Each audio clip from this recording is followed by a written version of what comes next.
Gotta taste this soup. That go over the fiscal cliff will hurt our economy and hurt job creation in our country. This is not good for our country. It's as simple as that, and the president understands it. Republicans are acting as though they still have a strong card to play with the so-called fiscal cliff, but really, who are they fooling? According to a new poll, 60% of Americans are in favour of letting the Bush tax cuts for the super-rich expire. And now, with members of Speaker Boehner's own caucus deserting him, the Republican goose may well be cooked just in time for Christmas. Let's bring in Congressman Peter Welch, Democrat of Vermont. Good afternoon, sir. Here's a little bit more from Speaker Boehner at his press conference earlier today. Take a listen, please. You know me, I was born with a glass half full. I'm an optimist. Last question.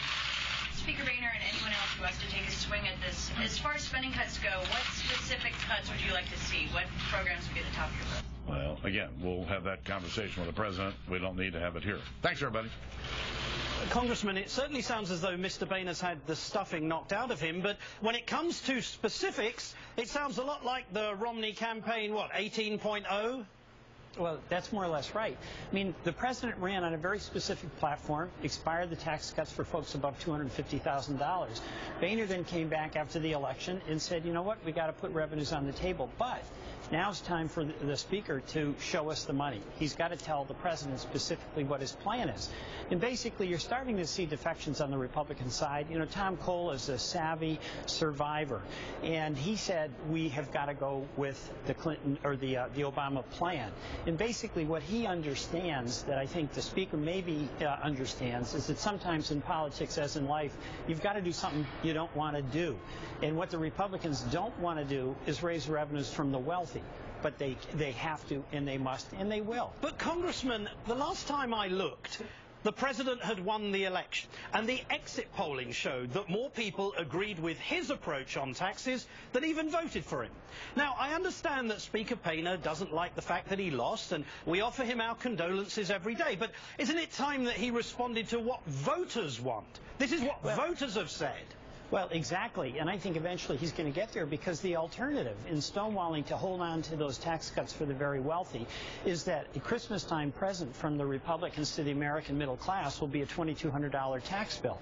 That is a disaster for them. It'll hurt the economy, as the speaker was saying, but that will be on them. So he's got an out. The challenge he has is he's got a caucus that does not want to do what that caucus ultimately knows it must do, and that is let the Clinton rates continue for 98% of Americans, and we raise some revenue from the folks at the top 2%. Congressman, you just mentioned Representative Tom Coles, and he's been honest enough to accept the voters' verdict and has said that Republicans should support the president in protecting tax cuts for those earning less than $250,000. Mr. Coles is the deputy whip. You're a whip. Do you think he can influence other Republicans in this regard? Well, in fact, I think he's a canary in the coal mine. The fact that he said it, and he is close to the speaker, he's trying to do some reality therapy for some of his colleagues in the conference. They cannot have the alternative. The alternative, if they stonewall, is that $2,200 tax increase that's their Christmas present to the American people. It's not acceptable.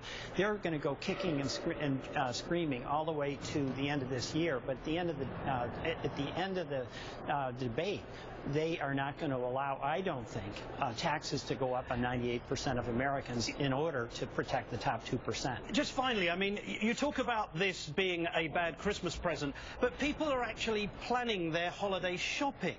I mean, they need to know if they're going to have a bigger tax bill. Shouldn't they know that now? They should know that now. No reason that we need a delay. I mean, the Senate has passed a bill for the extension of tax breaks for 98%. The House has got a bill ready. Leader Pelosi has put it out there. The Republicans just won't take it up. And basically, there's just a lot of resistance. The Republicans know they lost. The exit polls showed that even the Romney voters support the Obama position. They just don't want to do it. But you know what? At a certain point, you do have to do some things that you don't want to do. Cole made a nice comment. He said, look, this is not theology. It's about practical politics. And we've run this place around here as though everything's an ideological debate for the past 2 years. And in fact, we've got to do some practical problem solving. Tom Cole is a voice for practical problem solving. Congressman Peter Welch, thank you so much for this afternoon. Thank you, sir. Thank you. Next, the White